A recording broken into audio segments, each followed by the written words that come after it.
I'm going to go, okay, this time I'm going to do it, but a little bit more Star Trek. Okay, cool. Or do we need to reach for the stars? That is gold. Hi, I'm Loyiso Matinga. And I'm Gail Galley. And this is An Idiot's Guide to Saving the World, the podcast for anyone who cares about building a better world but doesn't know where to start. We are on a mission to get everyone on board to achieve the global goals. Now, there are 17 goals that the world promised to deliver by 2030, and although we are nearly halfway to the deadline, we are not halfway to achieving them. So let's get to work on ending poverty, protecting our forests, and providing clean energy for everyone. All the little big things. I mean, absolutely all of them. In this episode, we have a look at a few of the new technologies that might just save the day. We're joined today by the broadcaster and writer Gabrielle Walker, who knows all about the mysterious world of carbon capture. It's called direct air capture, where it's big fans, they blow air over kind of capture devices, and then you inject it down into rocks deep underground. It's just sort of reversing the valve. You can put it back where the oil and gas came from, where the CO2 should never have come out from in the first place. We're also going to speak with Vaitea Cowan, who is one of the lead players in green hydrogen. So we'll ask her if green hydrogen will make it okay to fly again. When you look at hydrogen, it's the lightest gas ever, and it's really good for long distances and long-term storage. So it's a perfect alternative gas for aviation. Or do we need to reach for the stars? We'll speak to Tammy Ma, the lead scientist on the experiment to harness nuclear fusion. She actually makes planets in her lab on a Tuesday. I mean, any day of the week, any day. I mentioned that we generate stars, essentially, in the laboratory. We can also generate astrophysical phenomena like supernova.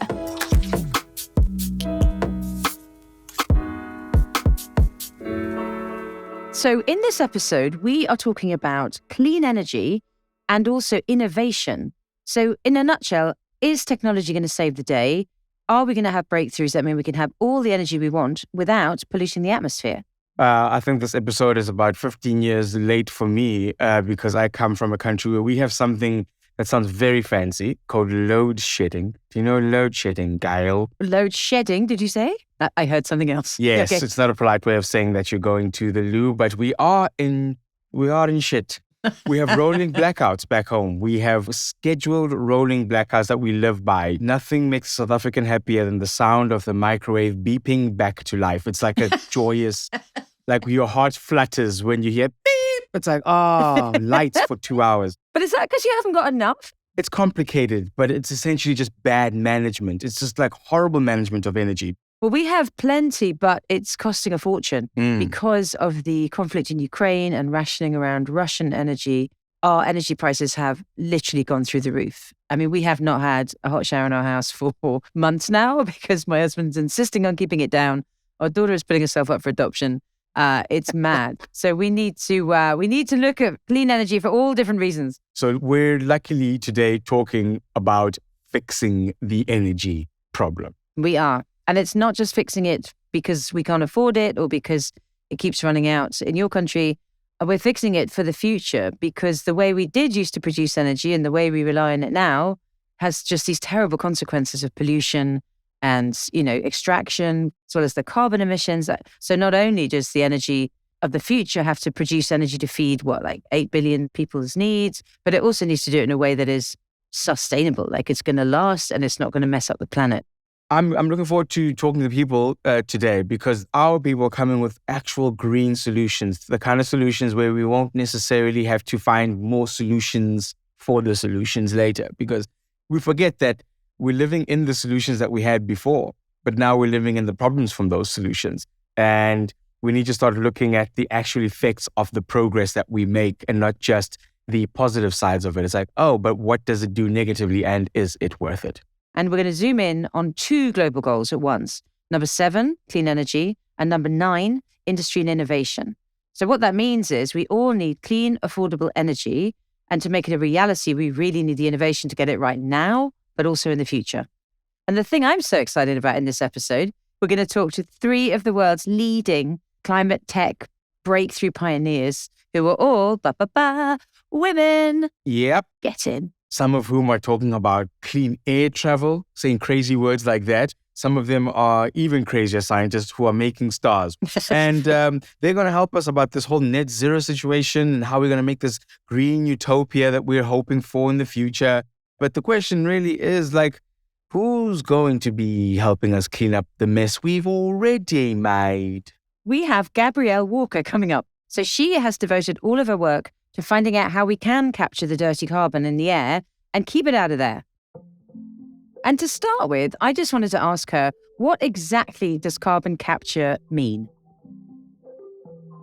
So starting with carbon capture, I don't really like that term because it's too vague and it only describes the first part of it, which is capturing the carbon. It does not describe what you do with it afterwards. And what you do with it is a really important thing.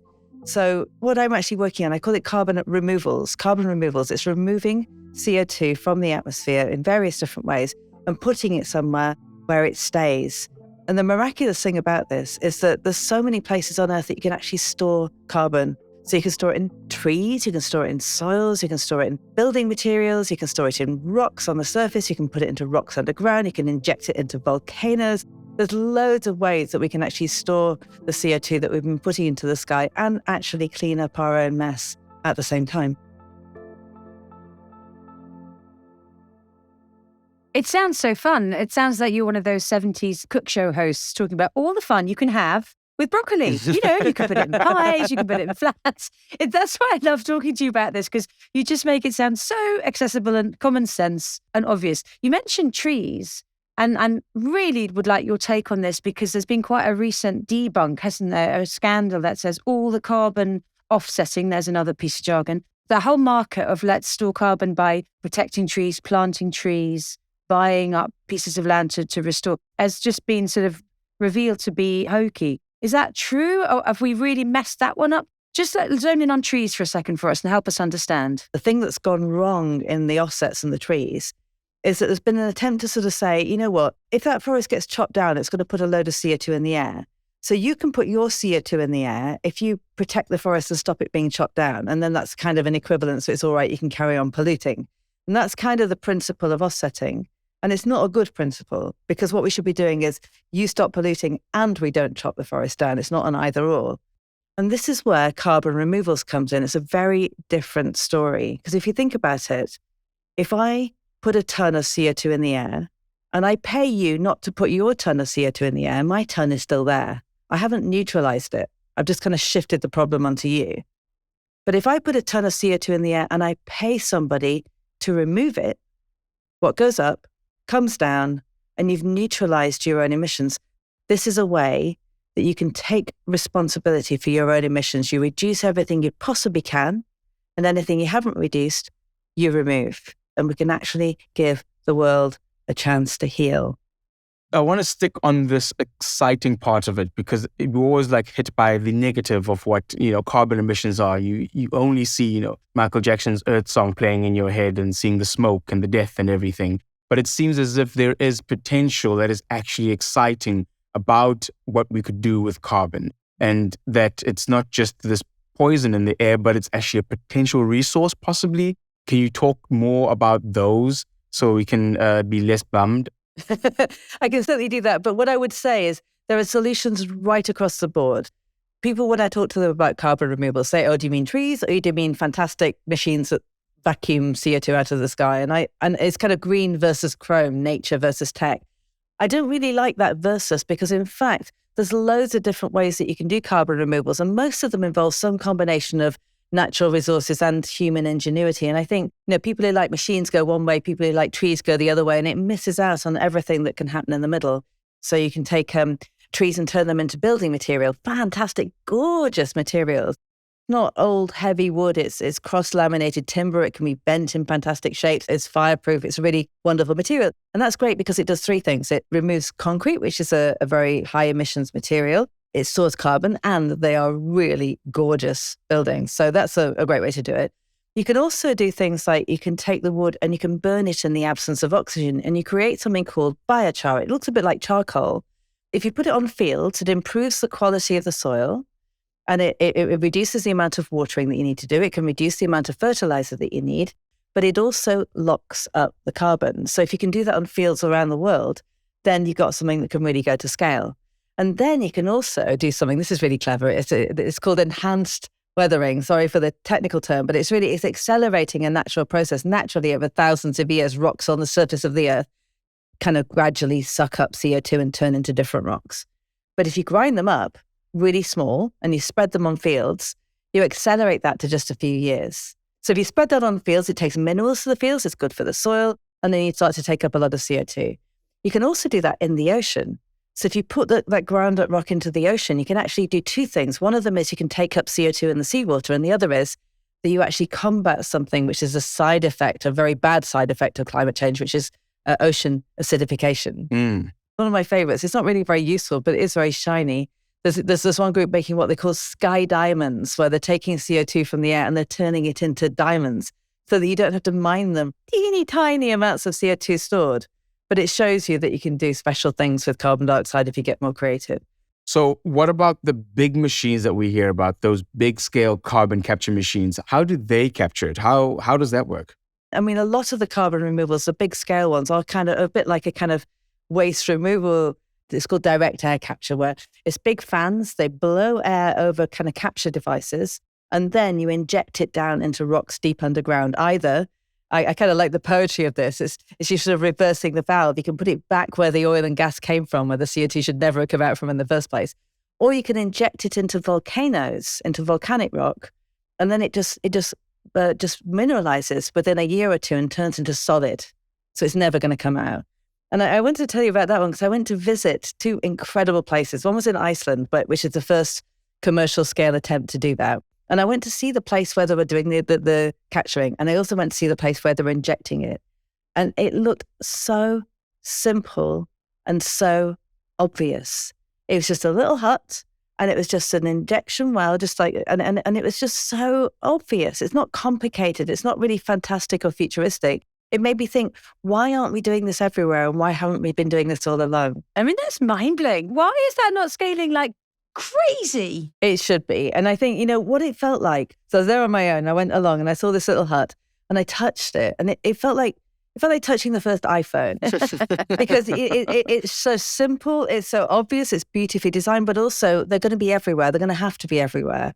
And so you say, why isn't it happening? And in a way, because a few years ago, people weren't even thinking about this or understanding that it could be done. But there's still a lot of people that are afraid of it. There are still people who say, well, if you do that, doesn't that mean we won't bother reducing? So we'll just assume we can remove it all. And there's also people who are kind of afraid of machines or who think it's going to be too expensive.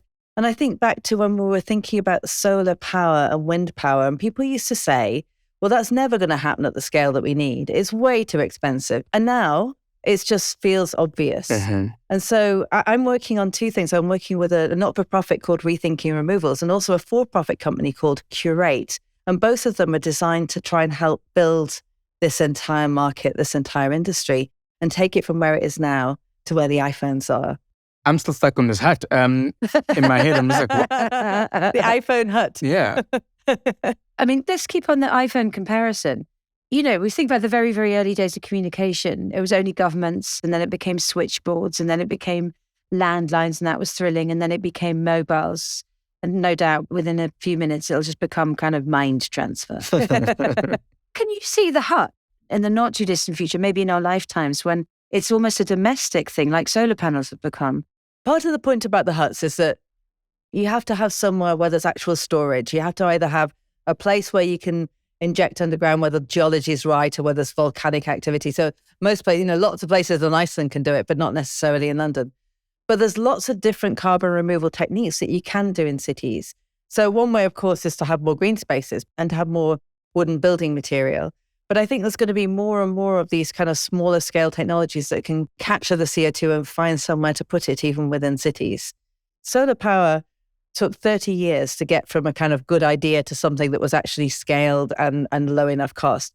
We have to do that with carbon removals in 10 years. So it's not even a kind of in our lifetime. By 2030, this is going to have exploded or we all go down in flames. Do you think the main, the drag factors here are mechanical, as in cost, science, geology, like you were saying, or are they emotional, as in people think if we let it out, that we could take it out of the atmosphere? that means that people will just carry on emitting it like crazy. And therefore, so what is it? Is it a mechanical problem or an emotional problem to scaling it? You can say that it's mechanical and that we need much more innovation. You can say that it's legislative and that we need much more policy. But if I had to pick one of those, I'd say it's the same thing as everything else. It's all about mindset and narrative. I worry about how in climate, we've gone from kind of denialism to doomism, like it's not happening or we can't do anything, without stopping to wipe our feet in the bit in between, which is where we actually fix it. And I worry about things like, I call them exclusivism or purism. Exclusivism is my solution and not yours. And purism is it has to be pure, it has to be perfect. It has to be doing this stuff together. And there's going to be trade-offs. It's not like everyone can dance around a fire and sing Kumbaya. But broadly speaking, if we all have our eyes on the prize of 1.5 degrees, keeping the temperature as low as we possibly can and then reversing it, if we have our eyes fixed on that prize, then we'll find the good solution of how everything should fit together. But if we sit there saying, I don't like your solution, it might hurt mine, then we're going to be in even bigger trouble. I call it a circular firing squad, where everyone in the climate space are all standing around this circular firing squad and shooting each other. And in the meantime, the world's burning and we can't really afford that anymore. So there are solutions for reducing emissions. There is solar, there's wind, there's electric vehicles, there's green hydrogen. There's so many different things that we can actually do to stop making the problem worse. And I think with carbon removals, it's as well as stopping the problem getting worse, we can also start to make it better. So that's where the two go hand in hand. And it's definitely not either or, it's both reductions and removals. And when they work together, we can actually solve this. So it has to be collaborative and it has to be smart and it has to work with nature and it has to work with human nature. And if we put all those things together, we will fix it.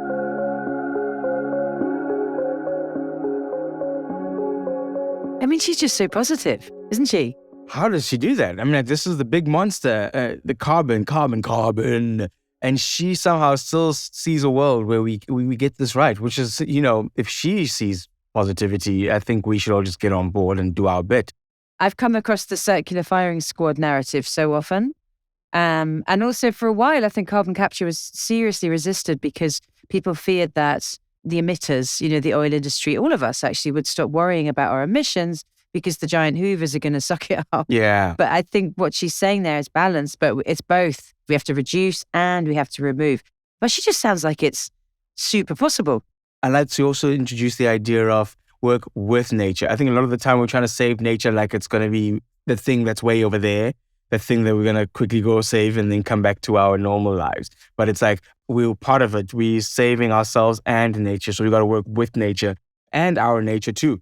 We can't just say humans stop humaning. That we're no longer doing. We're going to be robots from now on and live this robotic life. You have to remember that human beings are feeling creatures, and we need our internet, we need our whatever it is. So it's like I think we're smart enough to find solutions that are working within the complexity of life. Let's move on to our next guest in the same vein. It's great that we're dealing with the whole carbon issue, but we are still living in a world that needs energy. So we're going to have to really get into green energy. And it's really exciting that we got to talk to somebody who is in that space, talking green hydrogen, which makes completely carbon-free energy. You're talking about Vaitea Cowan, who is one of the co-founders of Enapter. The cool thing about what she's doing is that she's not just making green hydrogen, she's making it using clean energy. Because you can make hydrogen, but if you're burning oil to do it, it's kind of pointless. Yes. And scaling it is an important thing. And that's the exciting part because they are making these little devices called the electrolyzers. It is the little machine that helps green hydrogen happen. And this little electrolyzer is stackable. They've gotten it all the way down to like the size of a little microwave, essentially. So think of them as like solar panels, how you can have one or an entire field. So first, let's get a bit of a chemistry lesson because, I'm speaking very generally about this. Here's Vaitea. So hydrogen is the first element in our table, and it comes in different forms. It can be in gas, it can be liquid, and one of the most common places where you can find hydrogen is in water, right? Because water is made of hydrogen and oxygen. And most of the hydrogen actually that you will produce is made from splitting water. Hydrogen is already being used in many industrial processes. The challenge now, and actually it's also an opportunity, is to switch to making sustainable hydrogen, renewable hydrogen made from renewable energy sources by using an electrolyzer to decarbonize all of our sectors. So whether it's with hydrogen cars, container ships, or trucks, or planes, or trains, or even just those hard to decarbonize sectors, like all those industrial processes, think about like making steel, making cement, making glass. They use a lot of energy, and that energy is usually not going to come from electricity or batteries, for example, and they really require an alternative fuel to create the reaction that they need. So as an electrolyzer producer, we want to support any industries who want to switch from fossil fuels to a clean gas, because by using green hydrogen, there will be no CO2 emissions in the consumption of the green hydrogen.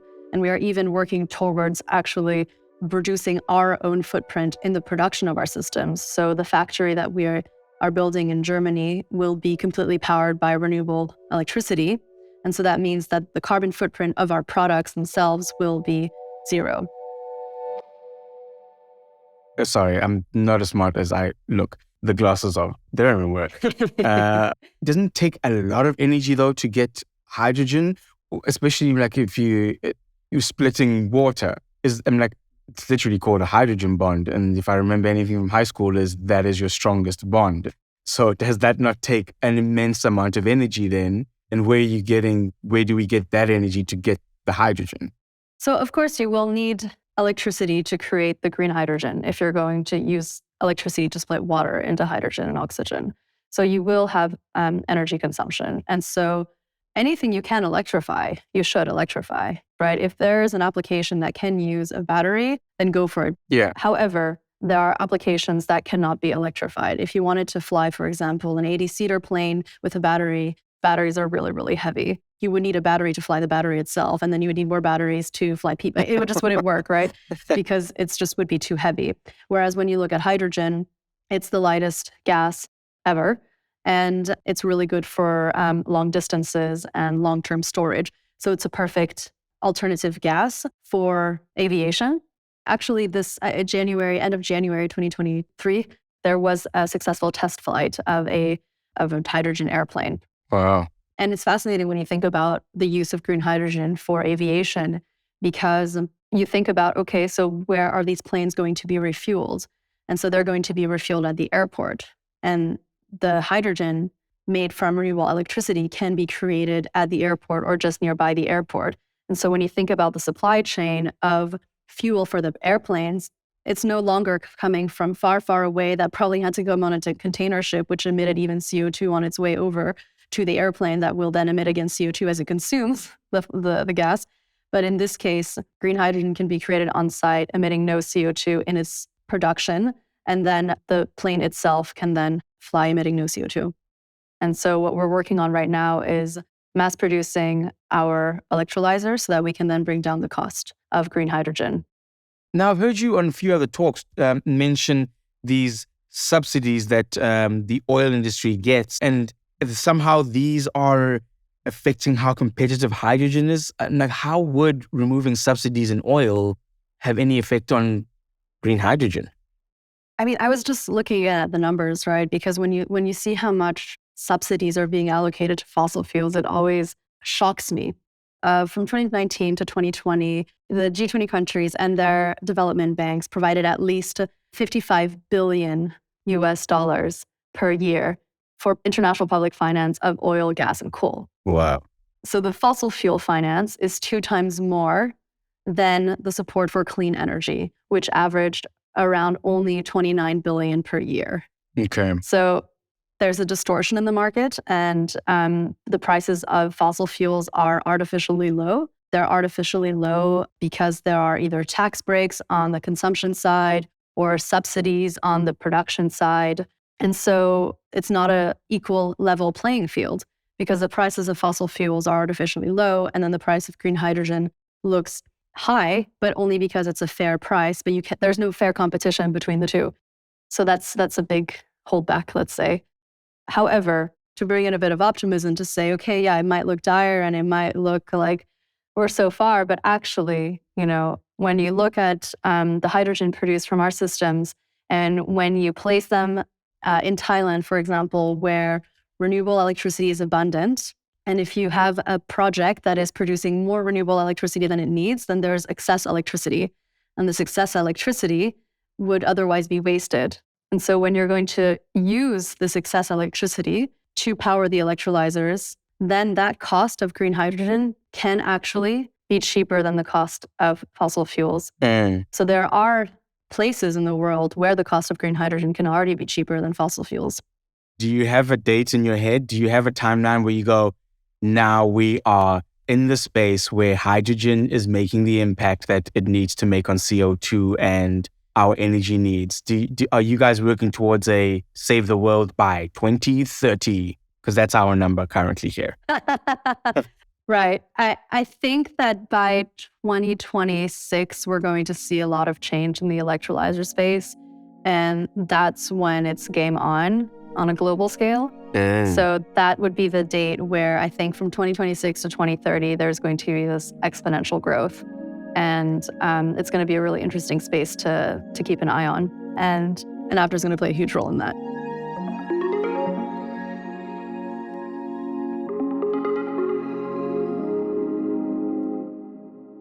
Do you know what is exciting about her story is that it doesn't sound sci-fi. It just says we've got this stuff going through the pipes and it's bad. And then we're going to have this other stuff going through the pipes and it's good. She's connecting the dots and it feels really, really near. Did she say 2026? I mean, that's close. That is close. And that's an exciting number to look at, because a lot of times where people say that scary word decades, and then in your head you hear the voice going, we don't have the time. that's what the little voice in my head sounds like. She won the Earthshot Prize for Energy, Prince William's Earthshot Prize last year, which means that not only do they get a chunk of funding, but they also get access to all the system. So they get governments watching, they get technology people. She's got the science nailed, right? She can make the hydrogen happen, but she needs the system to change around her. And it feels like that is what is beginning to change, and so fast. With all these technologies, it always takes a long time, but then you hit that point where the growth is a little bit more exponential. And it feels like we're there kind of with hydrogen, where big money starts salivating a little bit and starts throwing it at companies. So let's hope she gets the billions that she needs. I'll even, I'll chip in to your billions that you give her, and together we will be some initial investors. Well, should we wait and see what the next guest says? And then we'll work out who we give our billion to. Okay, fair enough. Because I think it's important to be thorough, don't you? Yeah, let's see the playing field, where our money will go. Because we have one more guest. I think this is about as exciting as science gets, right? Because it's literally magic. This next guest makes stars in her office. Yes, stars and planets. I mean, this was such a fascinating conversation. She talks about nuclear fusion versus nuclear fission. Apparently, fission is what we're currently doing, which is not the best way, or at least fusion is even better because it's greener and almost infinite. Yeah, I mean, this is why it made the news and why everyone is so excited about it. It is a step in the right direction towards pretty limitless clean energy. So complete and utter genius. And the genius we got to talk to was Dr. Tammy Ma, who was one of the lead scientists working on this huge nuclear fusion breakthrough. She is talking to us from Livermore, California. And she began by explaining how it actually works. So fusion is the reaction that powers the sun and the stars. It actually also is responsible for creating most of the elements that we know of by fusing bigger and bigger atoms together is a way to think about it. But what we basically do is we use hydrogen, which is the lightest element, the first one in the periodic table, if you remember back to high school chemistry or physics. And the most abundant gas. It is very abundant, exactly. And someone reads. And then we actually use heavy hydrogen, so deuterium and tritium. But they are forms of hydrogen. And the idea is we use lasers to smash those atoms together. And when we fuse deuterium and tritium, what comes out on the other side is a helium nucleus, which is the second element on the periodic table. Turns out that helium nucleus actually weighs a little bit less than our deuterium and tritium did.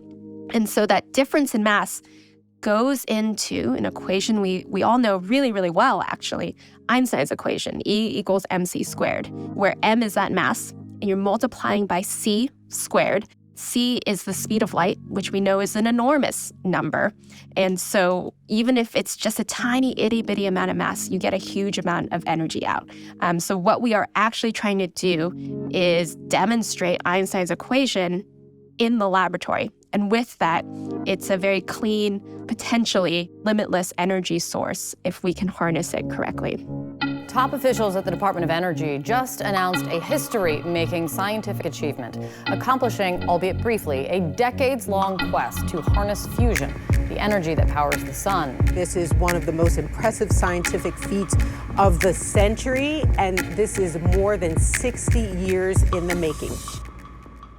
I have so many questions. I finished physics, but I didn't finish chemistry. I wish you'd been teaching me, I have to say. I'm a terrible teacher, but thank you. So is fusion totally clean? Yeah, so what we're doing is fusion, nuclear fusion, rather than fission, which is the conventional way when we say nuclear power plants of today, they are fission power plants. So you take a heavy element and you break it down. And that, it works, right? You can get clean energy from fission. However, because it is a heavy element, there are also waste products that are difficult to deal with. And so that's the difference between fission and fusion. And fusion, you can actually, if you can make it work, you can get a lot more energy than even fission. There is no carbon anywhere in the equation. It is safe and it is clean. And the lasers themselves, like you said, it's high power. How are the lasers powered? Currently the lasers are powered off of the electrical grid, right? So right now what we're doing is fundamental scientific research. We're not generating electricity yet. Eventually, when we can demonstrate a lot more energy out than we put in, then yeah, you can run the power plant off of itself. Use fusion to make fusion. Use fusion to make fusion, exactly. But for the moment, we're pulling off the electrical grid.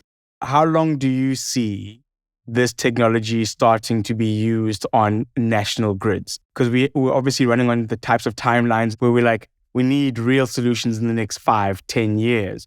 Where does your optimism sit? It's a good question, and it's a difficult one to answer. Elon Musk it. Elon Musk it. Yeah, I'm not quite as crazy. What we were able to do last December was generate 3 units of energy out for 2 units of energy in, right? However, we need about 100 times more than that in order to make a functioning fusion power plant that works, because it's got to be energetic enough that, like you said, it has to feed back on itself to keep itself running and be economical to feed out to the grid. So there's still a good amount of science and technology that needs to be developed to get to that point. So we don't want to promise that it'll be tomorrow that we can have everything going. It takes time, and it really depends on the investment and support that we have from our governments. And then there's private companies coming on the scene as well that are trying to help commercialize fusion. So it's really a question of overall investment and will, and we need to build up the workforce. So it will probably, in all honesty, still be decades before you see fusion powering your home. However, we can speed that up if we have enough support and we put our collective will behind it. I mean, why would you not? It's such an incredibly exciting potential breakthrough, more than any I've heard or seen about in the climate space. Do you get any sense of any resistance? Is there any reason other than time and effort and resource that this isn't going to happen? I mean, there's always skeptics. It's a big challenge. And anytime there is a difficult problem or challenge ahead of you, there will be people that say, why are we spending money on this when there are other solutions too, right? There's wind power, there's solar power, there's other renewables that we could rely on and that can help be part of the final portfolio of energy that we would need to feed a growing world, right? And frankly, those technologies exist today. So it's very easy for people to visualize how we can use existing technologies. It's much harder to visualize a future when it's technologies that haven't been developed yet. But the potential advantages are enormous. It's clean, it's abundant. You can place essentially fusion power plants anywhere. You're not reliant on a particular, geological environment. Yeah, right. Like windy or hot. Exactly. You don't need the sun to shine or the wind to blow at a certain speed, right? But it will take time and it will take investment. And there's always risk involved in that. That's why the musking it up is so important, right? He says we're going to Mars, and that's clearly bollocks. So I'm with you. I'm like giving you my billions because this sounds like it's got a shot. I will take them. Thank you. Can I dig into the human story a little bit? Of course. How many people are at the facility? You say it's a big facility. It's about 600 or 700 currently. Amazing. And how long have you been working on this challenge? I've been here about 12 years working on this. Wow. Yeah. But of course, standing on the shoulder of thousands of people who've been doing it since the 60s. I was curious, what are the operating conditions that have created success? Because that is, I can't focus for barely 12 minutes. Focusing for 12 years on this immense breakthrough, I'm just really curious as to what kept people going. Is it curiosity? Is it about climate, or is it just pure scientific endeavor? Yeah, it's a little bit of everything. I think folks that work here truly do believe in the potential of fusion, not only for the clean energy potential, but also there's a bunch of other different experiments, we can do that satisfy our intellectual curiosity as well. I mentioned that we generate stars, essentially, in the laboratory. We can also generate astrophysical phenomena like supernova, or the cores of giant planets. So, rather than waiting for something to happen out in space and observing it, we can just generate it and diagnose it, watch it as it happens, right? I'm just really giggling at the idea that one day accidentally someone might build Jupiter and it's, oh shit. Yeah. we bust all the windows because we accidentally made a massive Well, actually, some of my colleagues did actually generate conditions similar to Jupiter. And what they found was the core is diamond. The core of Jupiter is diamond. Oh my gosh. Right? So, and how do you know that?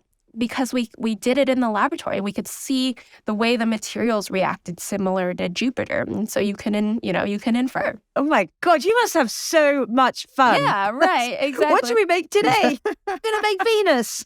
The rest of life is disappointing. Everything else is disappointing. This is the worst part of her day, is talking to us dum-dums. No, not at all. Not at all. After creating diamond planets.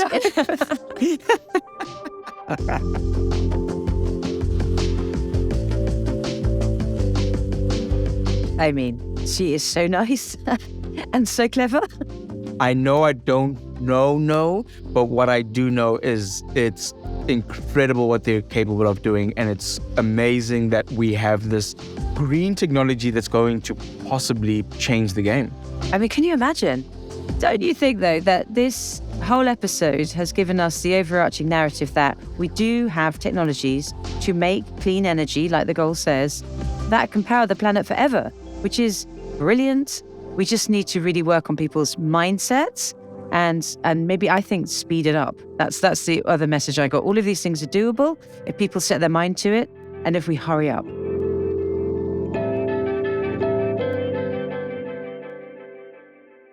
Yeah, I'm really uplifted by those 3 stories. I also found it enjoyable seeing you show off your scientific knowledge, which crept in quite a bit. I love science. I really do. I just was really bad at it. I'm just a fan. You know what? That's what I am. I'm on the sidelines of science with my massive finger, in the air going, woo, science! Hydrogen bonds! That's who I am. I'm just a male cheerleader for these wonderful female scientists. That's who I am. Just in my little tutu, cheering them on. So shall we wrap up the episode with a look at what have we learned and what can we do to help achieve clean energy in a better world? Are you ready to save the world in 30 seconds, Loyiso? Born ready. Counting down 3, 2, 1. Let's go! Clean energy is possible. Totally possible if we change our mindsets, and we all need to welcome the new and the shiny technology. And renewable where we can. You can suck all the dirty carbon out of the sky.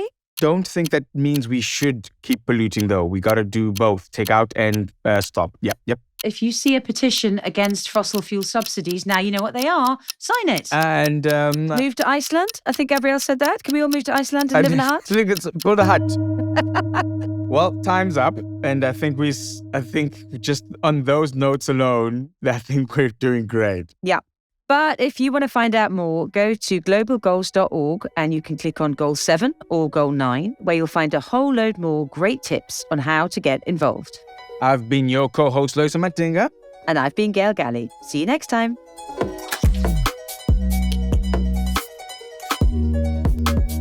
An Idiot's Guide to Saving the World is an Audi production made in collaboration with Project Everyone. The producers are Yolaine Goffin, Ellie Winter-Taylor, and Eli Block. The executive producer is Ellie DiMartino. If you like what you heard, please subscribe, share on your socials, and leave a review. It helps others find us. And the more people find us, the more people are saving the world.